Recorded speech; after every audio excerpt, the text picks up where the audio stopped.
नमस्कार, आप सभी का स्वागत है यूथ अध्ययन के चैनल पे। देखिए एक बार फिर से मैं आप सभी के बीच एचपीटेट जून 2025 के लिए जीके का पार्ट 6 वीडियो लेके आ चुका हूँ। पार्ट 6 का जो पहला क्वेश्चन है कि अर्थशास्त्र की रचयिता इनके समकालीन थे। अगर बात की जाए जो अर्थशास्त्र के रचयिता थे वो किसके समकालीन थे, तो सबसे पहले तो पता होना चाहिए कि अर्थशास्त्र के जो रचयिता थे वो थे चाणक्य, और चाणक्य जो थे वो चंद्रगुप्त मौर्य के समकालीन थे। तो ऑप्शन ए यहाँ से बिल्कुल सही हो जाएगा। अगर बात की जाए चाणक्य की, चाणक्य जो है वो प्रधानमंत्री थे चंद्रगुप्त मौर्य के, और बहुत दफ़ा परीक्षाओं में पूछा जाता है कि जो चाणक्य है इनका अन्य नाम क्या है। तो अगर बात की करें चाणक्य की तो इनको कौटिल्य के नाम से भी जाना जाता है, और इनका जो एक अन्य नाम है वो है विष्णुगुप्त। तो विष्णुगुप्त और कौटिल्य जो है इनके अन्य नाम है, इस बात को भी आप याद रखें, मोस्ट इंपॉर्टेंट है। देखिए अगर बात करते हैं चंद्रगुप्त मौर्य की, और हमारी जो एक खूबी है हम हर एक ऑप्शन के बारे में यहाँ पर बात करते हैं। और अगर बात करें चंद्रगुप्त मौर्य की तो इनके द्वारा मौर्य साम्राज्य की स्थापना की गई थी। अब मौर्य साम्राज्य की स्थापना चंद्रगुप्त मौर्य के द्वारा की जाती है। अब क्वेश्चन पूछने वाला क्वेश्चन ये पूछता है कि ये मौर्य साम्राज्य की जो स्थापना है वो इनके द्वारा कब की जाती है। तो ये 322 ईसा पूर्व में इनके द्वारा जो है वो मौर्य साम्राज्य की स्थापना की जाती है, इस बात को आपने याद रखना है। और अगर मैं चंद्रगुप्त मौर्य की बात करता हूँ तो इनके द्वारा नंद वंश का, एक नंद वंश है, और नंद वंश के जो अंतिम शासक इनका नाम था धनानंद। तो धनानंद को जो है वो धनानंद को हराते हैं। तो याद रखना नंद वंश के अंतिम शासक जो थे इनका नाम धनानंद था। और धनानंद को बहुत बार टेट परीक्षाओं में सीधा क्वेश्चन पूछा जाता है कि नंद वंश के अंतिम शासक कौन है। तो नंद वंश एक होता था, उसके जो अंतिम शासक है उनका नाम घनानंद या धनानंद। इनको जो हरा दिया जाता है किसके द्वारा, चंद्रगुप्त मौर्य के द्वारा, और नींव रखी जाती है किसकी, मौर्य वंश की। इस बात को आपने याद रखना है, मोस्ट इंपॉर्टेंट बात है।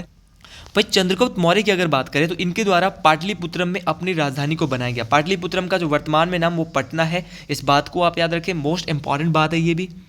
और चंद्रगुप्त मौर्य ने एक यूनानी शासक, और उसका नाम क्या था, सेल्यूकस निकेटर। ये भी क्वेश्चन पूछा जाता है कि सेल्यूकस निकेटर को किसके द्वारा पराजित किया गया था। तो सेल्यूकस निकेटर को चंद्रगुप्त मौर्य के द्वारा ही पराजित किया गया था। ये भी मोस्ट इंपॉर्टेंट क्वेश्चन रहेगा। और अंत में जो है वो मैसूर जो है ये कर्नाटक में है, और मैसूर के श्रवण बेलगोला, क्या बोला भैया, मैसूर के श्रवण बेलगोला में अपने प्राण जो है वो आखिरी समय में जो चंद्रगुप्त मौर्य के द्वारा त्याग दिए जाते हैं। तो ये मोस्ट इंपॉर्टेंट है। उसी प्रकार ऑप्शन में अशोक भी दिया है, लेकिन अशोक को पढ़ने से पहले, अशोक की बात करने से पहले अगर आप भी टेट की तैयारी अब करना चाहते हो तो ये हमारा है कॉन्टैक्ट नंबर। आप इस नंबर पे जल्दी से जल्दी कॉन्टैक्ट करें, 7876145409। इससे पहले जो जून वाला और दिसंबर वाला हमारा रिजल्ट था, अगर मैं दिसंबर की बात करूँ तो 286 स्टूडेंट, 286 स्टूडेंट हमारे जो है जिन्होंने टेट क्वालिफाई किया है, हमारे जिन्होंने हमसे कोचिंग ली थी। और हमारी जो फीस है वो मात्र इस बार, पहले 499 होती थी, इस बार जो फीस का जो रेट रहने वाला है वो मात्र 450 रुपये मंथ रहने वाला है। तो बहुत ही कम ये फीस रहने वाली है, और 4 मंथ का ये बैच रहने वाला है। और उसके ऊपर जो आपका जून का माह रहेगा वो आपके लिए हमारी ओर से फ्री रहने वाला है, अगर आप फैब से कोचिंग को ज्वाइन करते हो। तो ये आपके लिए यहाँ पर बहुत बड़ी अपॉर्चुनिटी है, लाइव प्लस रिकॉर्डेड क्लास है। अगर आप स्कूल में कहीं पढ़ाने जाते हो तो आप रिकॉर्डेड भी क्लासेस को देख सकते हो। इस बैच के साथ आपको हैंड रिटन नोट्स बिल्कुल फ्री दिए जाएंगे, और बैच जो है वो बहुत ही अच्छे लेवल का है। आप देख सकते हैं लास्ट टाइम हमारी 284 सिलेक्शन रेट गई है। मेहनत आपको करनी है और पढ़ाने वाले हम हैं, और हमारी वीडियोज़ डेली यूट्यूब के अंदर आ रही है, देखनी आपको है। अब अशोक की बात करते हैं। देखिए अगर अशोक की हम बात करें तो अशोक का जो टाइम पीरियड था वो 269 बीसी से 232 बीसी था। तो याद रखना 269 बीसी से 232 ईसा पूर्व जो है वो समय था किसका, अशोक का। अशोक की द्वारा, अशोक का जो एक बार रियल नाम परीक्षाओं में, टेट परीक्षाओं में पूछा जा सकता है, तो इसका जो रियल नाम था वो था देवनाम प्रिय। तो देवनाम प्रिय अशोक जो है वो अशोक का मूल नाम था, पुरान असली नाम था। तो या इसको पूरा नाम जो इसका है वो है देवनाम प्रिय अशोक। अशोक के जो पिता थे वो थे बिंदुसार, और बिंदुसार जो है वो क्या थे, चंद्रगुप्त मौर्य के बेटे थे, और बिंदुसार का बेटा कौन था, अशोक था। इस बात को आपने याद रखना, चंद्रगुप्त मौर्य के बाद कौन आया, बिंदुसार, और बिंदुसार के बाद कौन है, अशोक। तो क्वेश्चन ये भी पूछा जाता है कि मौर्य वंश के तीसरे नंबर के शासक कौन थे, तो उनका नाम था अशोक। इस बात को भी आप याद रखें, मोस्ट इंपॉर्टेंट है। क्वेश्चन बहुत बार टेट परीक्षाओं में अब आ रहा है कि जेम्स प्रिंसेप ने क्या किया। तो जेम्स प्रिंसेप नाम के व्यक्ति थे, इनके द्वारा 1837 में अशोक के अभिलेखों को सर्वप्रथम बार पढ़ा गया था।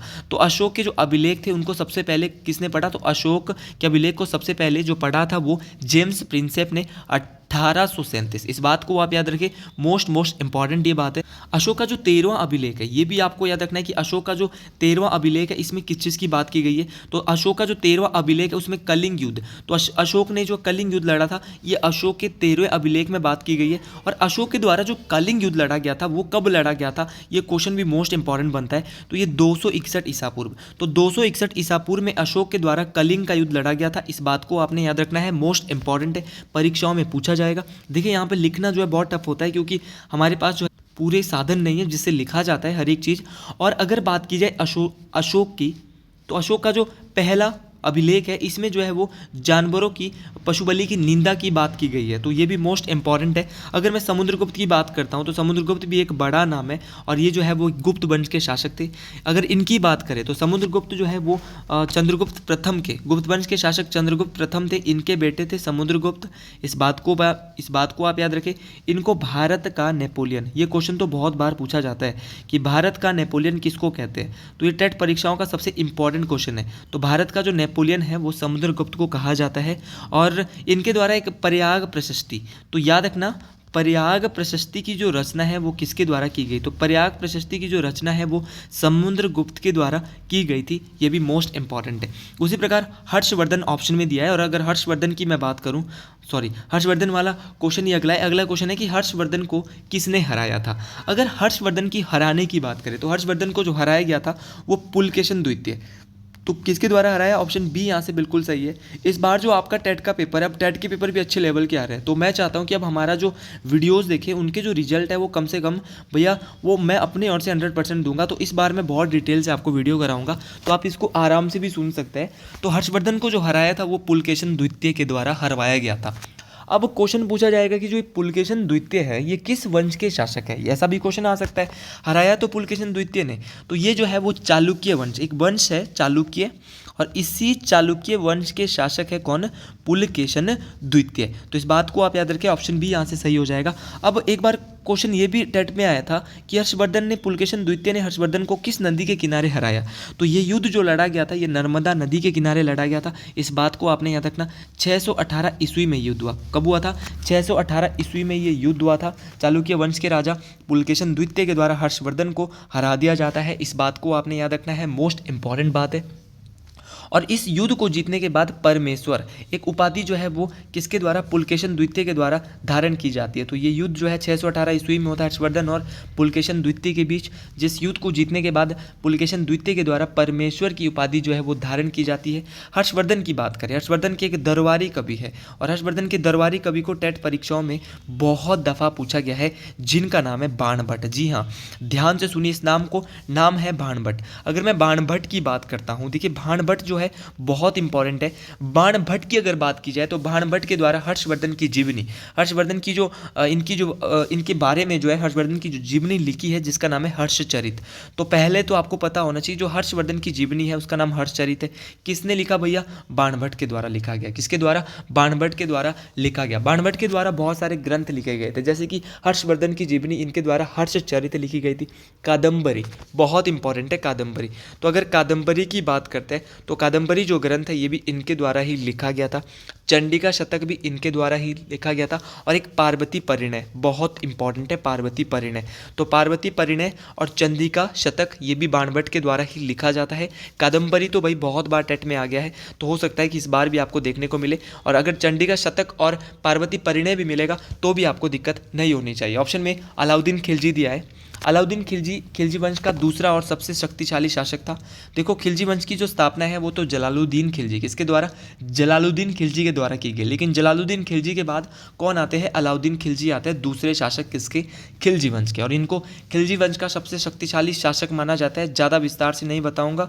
अली गुरशास्प जो है वो इनके बचपन का नाम था। इस बात को आपने याद रखना है, क्योंकि बच्चे बोलते हैं कि सर फिर खिचड़ी पक जाती है, बहुत बच्चे ऐसा बोलते हैं, लेकिन मेरे को ऐसा लगता है कि खिचड़ी पकने वाला काम नहीं है। टेट को पास करना है तो थोड़ा मेहनत तो करनी पड़ेगी। खिचड़ी पकनी, इनको ध्यान से सुनना है और जो चीज़ें एक्स्ट्रा बताई जा रही है उनको कॉपी पेन लेके लिख लेना है भाई। हमने इन कंटेंट को ढूंढने के लिए बहुत समय लगाया होता है। एक वीडियो को बनाने में, वीडियो 20 मिनट में बन जाती है लेकिन बनाने में पहले 2 घंटे लग जाते हैं। ऑप्शन सी फिरोज शाह तुगलक यहाँ पे दिया था। अगर फिरोज शाह तुगलक की बात करें तो ये तुगलक वंश के एक राजा थे और इनके द्वारा फिरोजाबाद शहर की स्थापना, कौन सा शहर, ये क्वेश्चन आ सकता है टेट में, ऐसे बेसिक क्वेश्चन टेट में आ जाते हैं कि फिरोजाबाद शहर की स्थापना किसके द्वारा, तो याद रखना फिरोजा और फिरोज शाह, तो याद रखना इनके द्वारा ही की जाती है। इनकी जो एक फुतु क्या है, इनकी एक जो आत्मकथा है जिसका नाम है फुतुहात ए फिरोज शाही, तो याद रखना फुतुहात है फिरोज शाही जो है वो किसकी आत्मकथा है, तो फुतुहात ए फिरोज शाही जो है वो फिरोज शाह तुगलक की एक आत्मकथा है। तो यहाँ से हमने इस क्वेश्चन के बारे में इतना ही देखें। अगला जो क्वेश्चन है कि लोधी वंश का अंतिम शासक कौन था।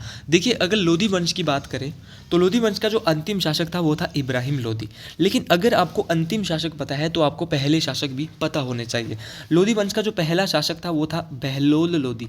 बहलोल लोधी जो है वो लोधी वंश के पहले शासक थे।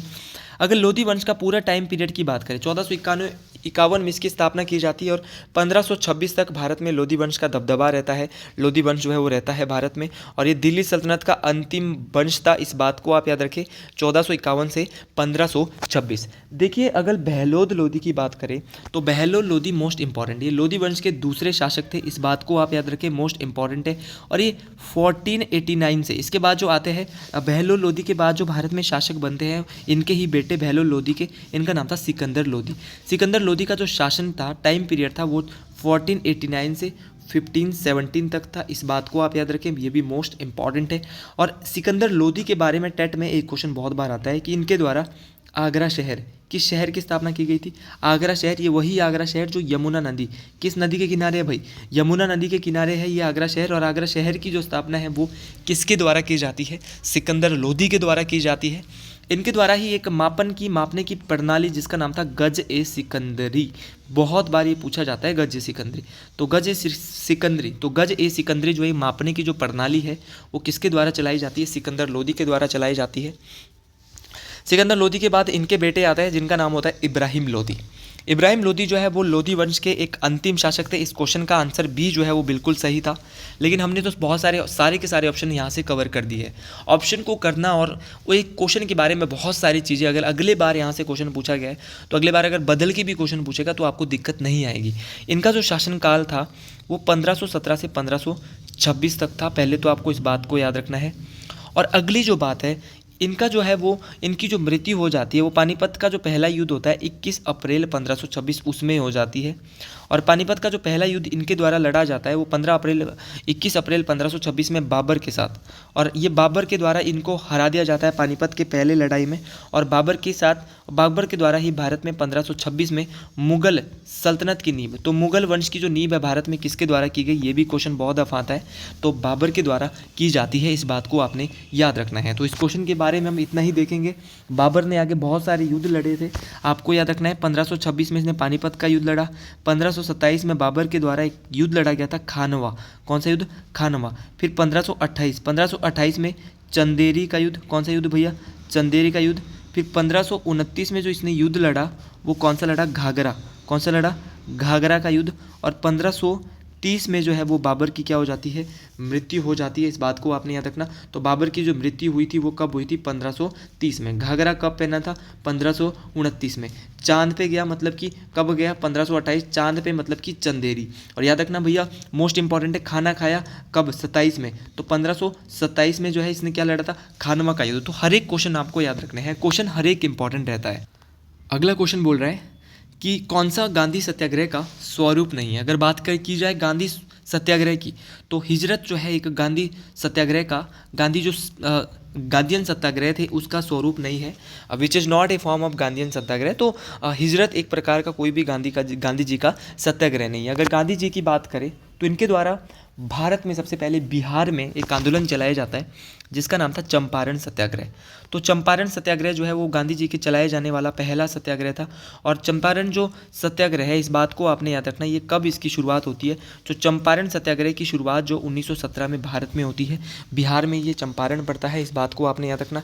इसके बाद इनके द्वारा अहमदा मिल मजदूर आंदोलन और खेड़ा सत्याग्रह, ये दोनों आपको याद रखने। अहमदा मिल मजदूर आंदोलन और खेड़ा सत्याग्रह जो इनके द्वारा चलाया जाता है ये 1918 में चलाया जाता है, ये भी मोस्ट इंपॉर्टेंट है। खेड़ा सत्याग्रह भारत के किस राज्य में? गुजरात में चलाया जाता है। उसके बाद भैया ऑप्शन में असहयोग आंदोलन भी दिया है। अगर मैं असहयोग आंदोलन की बात करता हूँ तो असहयोग आंदोलन की शुरुआत जो है वो कब होती है? तो असहयोग आंदोलन की जो शुरुआत है वो 1920 में हो जाती है और 1922 में इस आंदोलन को वापस ले लिया जाता है। अब क्यों इसको वापस ले लिया जाता है असहयोग आंदोलन को? अब 5 फरवरी, याद रखना है, 5 फरवरी 1922 को एक घटना होती है और उस घटना का जो नाम होता है वो था चोरा चोरी की घटना। और चोरा चोरी की घटना के कारण इस असहयोग आंदोलन को जो है वो महात्मा गांधी के द्वारा 12 फरवरी 1922 को जो है वो वापस ले लिया जाता है। तो 5 फरवरी 1922 की घटना होती चोरा चोरी की, जिसमें 40 पुलिस वालों को जिंदा जला लिया जाता है गोरखपुर यूपी में। और ये चोरा चोरी की इसी घटना के कारण आघात होकर गांधी जी जो है वो अपना असहयोग आंदोलन को, जो नॉन कोऑपरेशन मूवमेंट था, उसको वापस ले लेते हैं। इसके बाद गांधी जी के द्वारा सविनय अवज्ञा। देखो भाई, अगर सिविल डिसओबीडियंस मूवमेंट की बात करते हैं, नॉन कोऑपरेशन मूवमेंट तो इन्होंने लिया ही लिया था, लेकिन अगर सविनय अवज्ञा आंदोलन की बात करते हैं तो सविनय अवज्ञा आंदोलन की शुरुआत अगर पूछा जाएगा कल के लिए तो ये 12 मार्च 1930 से हुई थी। 12 मार्च 1930 से सिविल डिसओबीडियंस जो ये चला था, सविनय अवज्ञा आंदोलन जो चला था, इसकी शुरुआत होती है। इस बात को आपने याद रखना। और इसकी जो शुरुआत है वो डांडी मार्च के द्वारा, किसके द्वारा? डांडी मार्च। भाई डांडी मार्च की बात करें तो डांडी मार्च की शुरुआत ही 12 मार्च 1930 को होती है और डांडी मार्च जो है वो 12 मार्च 1930 से 6 अप्रैल 1930 को जब महात्मा गांधी जी दांडी पहुंचते हैं, ये साबरमती आश्रम से चलते हैं और साबरमती आश्रम से दांडी के लिए इनके साथ कितने लोग जुटते हैं? तो 78 समर्थक, 78 अनुयायी, जो 78 इनके भक्त थे, 78 लोग, 78 समर्थक इनके साथ जुटते हैं। इस बात को आपने याद रखना है। और मोस्ट इंपॉर्टेंट जो बात है, इस बात को आपने याद रखना है। और 12 मार्च कब ये पहुँचते हैं? तो 12 मार्च को ये दांडी पहुँचते हैं, इस बात को आपने याद रखना है। और 6 अप्रैल, भाई मोस्ट इंपॉर्टेंट है, 12 मार्च से 6 अप्रैल, 12 मार्च से ये साबरमती आश्रम से चलते हैं और 6 अप्रैल को ये दांडी पहुंचते हैं। कितने दिनों की यात्रा होती है? 24 दिन की, 24 दिन की यात्रा होती है। और गांधी जी ने इस यात्रा में जो है वो नमक कानून को तोड़ा था। गांधी जी जो है वो 1924 में जो है वो क्या रहे थे, ये भी आपको याद रखना है। 1924 में भारतीय राष्ट्रीय कांग्रेस, इंडियन नेशनल कांग्रेस के अध्यक्ष भी रह चुके हैं। उस अधिवेशन का नाम क्या था? तो उस अधिवेशन का नाम था बेलगांव अधिवेशन। तो बेलगांव अधिवेशन के अध्यक्ष भी जो है वो गांधी जी रहे हैं, इस बात को आपने याद रखना है। बेलगांव अधिवेशन कांग्रेस का 40वें नंबर का अधिवेशन था। तो हर एक बात आपको याद रखनी है, हर एक बात मोस्ट इंपॉर्टेंट रहने वाली है। अगला क्वेश्चन बोल रहे हैं कि 1857 में जब महान विद्रोह हुआ तब गवर्नर जनरल कौन था? तो 1857 की जो क्रांति जब होती है, रेवोल्यूशन जब होता है 1857 का, तो उस समय जो गवर्नर जनरल थे इनका नाम था लॉर्ड कैनिंग। भाई लॉर्ड कैनिंग उस समय थे। 1857 की अगर क्रांति की बात करें, बहुत दफ़ा यहाँ से क्वेश्चन पूछे जाते हैं। इसकी शुरुआत एग्जैक्ट अगर कहूँ तो 10 मई 1857 को होती है। कहाँ से जो है 1857 की क्रांति की शुरुआत होती है?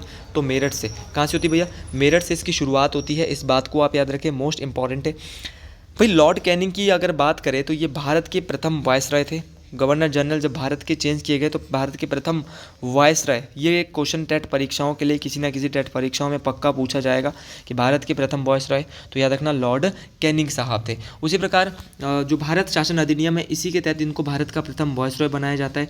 लॉर्ड कैनिंग का जो कार्यकाल होता है वो 1856 से 1862 तक, ये भी आपको याद रखना है। 1856 से 1862 तक जो है वो लॉर्ड कैनिंग साहब का जो है वो कार्यकाल रहता है, इस बात को आप याद रखें, मोस्ट इंपॉर्टेंट बात है।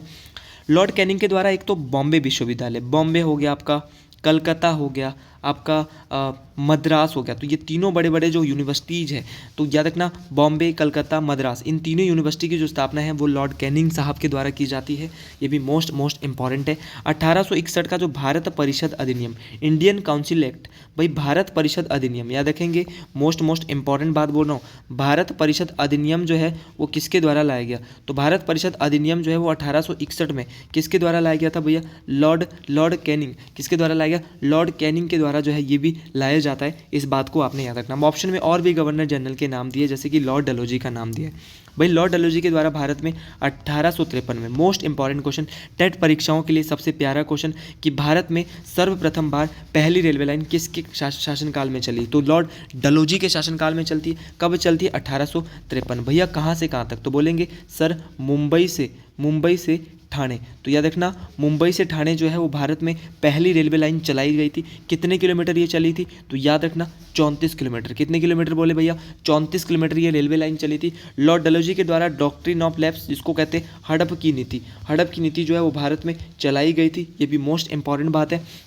इसके अलावा अगर मैं लॉर्ड रिपन की बात करूं तो इनको स्थानीय स्वशासन का पिता, father of local self government, स्थानीय स्वशासन का पिता जो है वो किसको कहा जाता है, तो स्थानीय स्वशासन का जो पिता है मोस्ट इंपॉर्टेंट है, स्थानीय स्वशासन का पिता। ये क्वेश्चन बहुत बार आया है, father of local self government, तो स्थानीय स्वशासन का पिता जो है वो लॉर्ड रिपन को कहा जाता है, इस बात को आप याद रखें। और इनके द्वारा ही भारत में नियमित दशकीय जनगणना, जो हर 10 साल बाद जो है वो जनगणना आती है, वो भी लॉर्ड रिपन के द्वारा ही भारत में जो है वो क्या है शुरू की गई थी। तो आज के लिए इतना ही, मिलते हैं अगले वीडियो में। अगर आपको ये वीडियो अच्छी लगी है तो इस वीडियो को लाइक, सब्सक्राइब और शेयर जरूर करें। एक क्वेश्चन मेरे को यहाँ पे खटक रहा है, अंग्रेजी भाषा में लिखा है, पीपीटी में पूरा नहीं आया है, कि who attend all the round table conference, इसकी फोटो नहीं आई थी। तो जो सभी गोलमेज राउंड टेबल कॉन्फ्रेंस को बोलते हैं गोलमेज सम्मेलन, तो जितने भी सारे के सारे गोलमेज सम्मेलन है वो किसके द्वारा जो है वो वहाँ पर जो है वो पहुँचे थे, तो वो पहुँचे थे भीमराव अम्बेडकर। भीमराव अम्बेडकर जो है वो व्यक्तित्व थे जो सभी गोलमेज सम्मेलन में जो है पहुँचे थे, इस बात को आपने याद रखना। महात्मा गांधी भी किसी गोलमेज सम्मेलन में गए थे, जी हाँ, दूसरे गोलमेज सम्मेलन में महात्मा गांधी गए थे, और सभी तीनों के तीनों कितने गोलमेज सम्मेलन हुए थे, 3, तीनों में गए थे कौन, भीमराव अम्बेडकर। तो आज के लिए इतना ही, मिलते हैं अगले वीडियो में बहुत जल्द। अगर आपको लगी है वीडियो अच्छी तो महादेव का नाम हर हर महादेव एक बार कमेंट बॉक्स में जरूर लिखें। आज के लिए इतना ही, मिलते हैं अगले वीडियो में। हर हर महादेव, जय माँ ठारी, जय श्री गुरु महाराज, जय माँ बघियानी।